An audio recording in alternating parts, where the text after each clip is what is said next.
coalición progresista.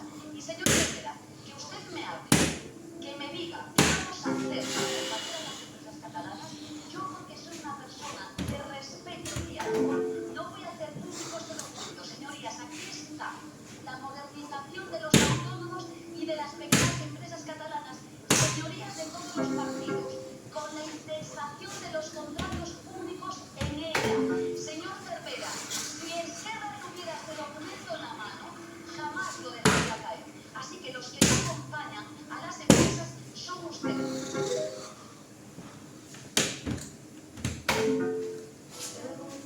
Sientes esa pena y alma.